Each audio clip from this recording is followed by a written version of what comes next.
Molecular identification है, ठीक है। सीरोलॉजिकल टेस्ट, बेसिकली सीरोलॉजी हमारे पास ही क्या, serology is a branch of laboratory medicines deal with the blood serum and other bodily fluids for the diagnosis of diseases, understand. अब serological test based किस पे करता है, एक इम्पॉर्टेंट क्वेश्चन है। तो सीरोलॉजिकल टेस्ट बेस्ड करता है एंटीजन और एंटीबॉडी के इंट्रैक्शन पे, अंडरस्टैंड।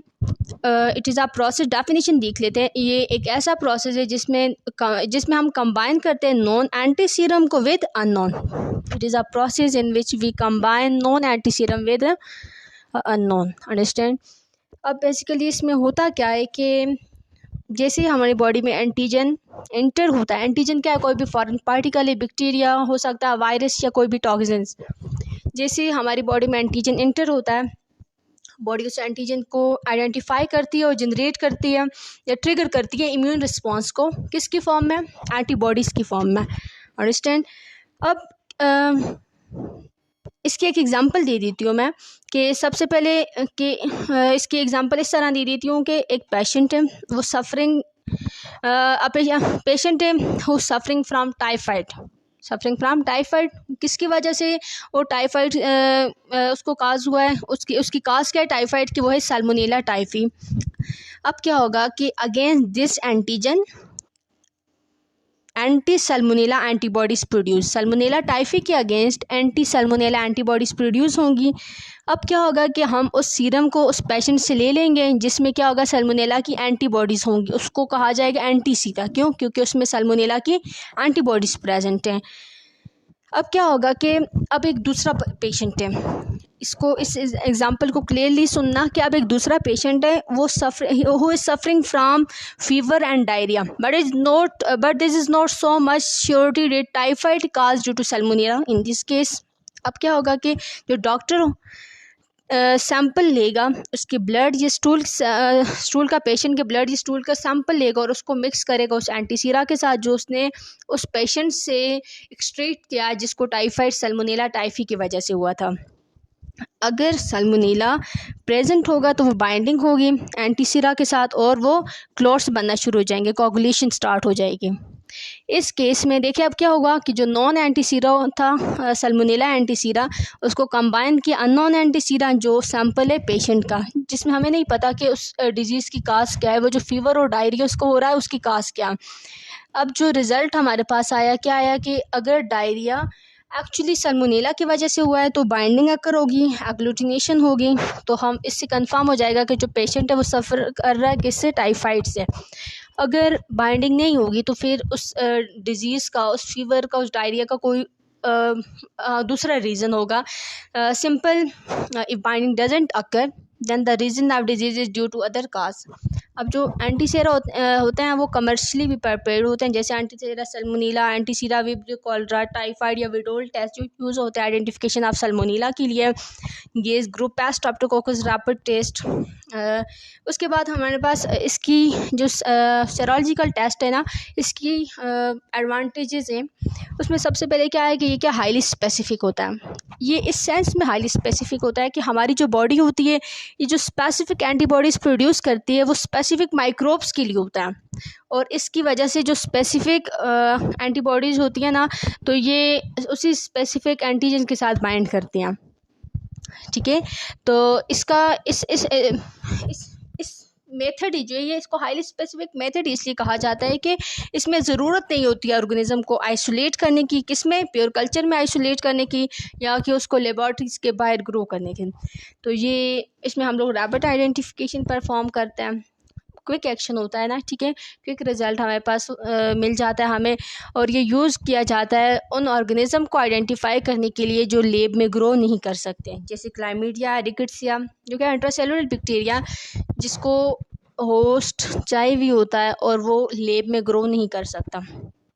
अब सीरोलॉजिकल टेस्ट के लिए कुछ टेक्निक्स हैं हमारे पास, जिसमें slide agglutination, ELISA and western blot, understand.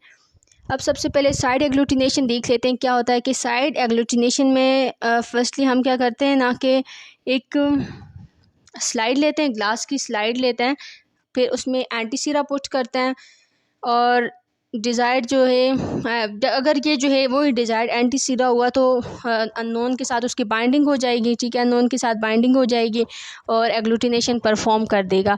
फिर यहाँ पे भी वही आ जाता है, वही क्लू आप रख लें कि अगर बाइंडिंग होगी तो समझो कि हाँ ये टेस्ट जो है पॉजिटिव आया, अगर बाइंडिंग नहीं हुई then test is negative. Then हमारे पास एलाइज़ा है। एलाइज़ा में हम लोग क्या करते हैं कि eight a time multiple antigen को डिटेक्ट किया जाता है। माइक्रोप्लेट होती है जिसमें डिफरेंट एंटी सीरा होते हैं। अब में हम मिक्स करते हैं पेशेंट के एंटी सीरा सैंपल को इस माइक्रोप्लेट में जिसमें एंटीबॉडीज़ होती हैं, वहाँ पे एग्लूटिनेशन परफॉर्म होती है। और एग्लूटिनेशन हमें कैसे पता चलता है, उसका कलर चेंज हो जाता है स्पेसिफिक सबस्ट्रेट की वजह से। अब वो जो स्पेसिफिक सबस्ट्रेट है बच्चे वो क्या हमारे पास क्रोमोफोर है जो कि कलर देती है जब एंटीबॉडी अटैच करती है किसके साथ, एंटीजन के साथ। ये तो हो गया हमारे पास एलाइज़ा। कितनी टेक्निक से, 3 है ना। साइड एग्लूटिनेशन भी पढ़ ली, स्लाइड एग्लूटिनेशन भी पढ़ ली जिसमें हम लोग ग्लास स्लाइड यूज़ करके उसको मिक्स कर देते हैं। दैन एलाइज़ा जिसमें हम लोग माइक्रोप्लेट की मदद से उसको मिक्सिंग करते हैं उसकी। और ये भी एक इम्पॉर्टेंट बात है कि इसमें मल्टीपल एंटीजन को एट अ टाइम डिटेक्ट किया जाता है। थर्ड वन है हमारे पास वेस्टर्न ब्लॉट। वेस्टर्न ब्लॉट एक ऐसी टेक्निक है जिसको हम लोग यूज़ करते हैं फॉर प्रोटीन आइडेंटिफिकेशन और सेपरेशन, ठीक है, सेपरेशन करता है। अब सबसे पहले हमारे पास क्या किया जाता है कि इसमें पेशेंट के सीरम को लिया जाता है, पेशेंट के सीरम को लिया जाता है और उसको सेपरेट किया, उसमें उस पेशेंट के सीरम में से प्रोटीन को सेपरेट किया जाता है बाय यूजिंग जेल इलेक्ट्रोफोरेसिस, ठीक है। अब जो जेल हमारे पास कौन सी होती है, एग्रोस जेल होती है। तो इसको सेपरेट किया जाता है on the basis of its size और चार्ज की मदद से, ठीक है। जो नेगेटिव होता है वो पॉजिटिव की तरफ मूव करते हैं, जो पॉजिटिव होता है वो नेगेटिव की तरफ मूव करते हैं। जो साइज़ की बेस पे भी ये जो है इनकी मूवमेंट होती है। अब सेकंड स्टेप तो इनकी जेल इलेक्ट्रोफोरेसिस होती है, फिर ये मूवमेंट होती है। अब थर्ड स्टेप क्या है कि इसमें जो सेपरेटेड प्रोटीन होती है ना उनको ट्रांसफ़र किया जाता है निट्रोसेलुलोज फिल्टर पेपर पे, ठीक है। उसी पोजीशन के साथ उनको निट्रोसेलुलोज फिल्टर पेपर पे ट्रांसफ़र किया जाता है। क्यों? क्योंकि जो जेल होती है जेल पे हम लोग उस पे उसको स्टेन, उस पे एंटीबॉडी स्टेन कर ही नहीं सकते जेल पे, ठीक है। फिर क्या होता है कि हम उसको मूव करते हैं निट्रोसेलुलोज पेपर को, फिर उसको वॉश करते हैं ताकि जो एक्सेस एंटीबॉडी सोल्यूशन है ना वो वॉश हो जाए ऊपर से, ठीक है। अब क्या करते हैं कि जो जब एक्सेस एंटीबॉडी सोल्यूशन रिमूव हो जाता है तो सिर्फ वही एंटीबॉडीज़ उस पर बचती हैं जो क्या हो जाती हैं, बाइंडेड हो जाती हैं जिसकी, तो उन बाइंडिंग की वजह से उनका कलर चेंज होता है, ठीक है। तो देन हम डिटेक्ट कर लेते हैं। ये काफ़ी ओल्ड वे है और टाइम टेकन है as compare to ELISA and rapid reaction.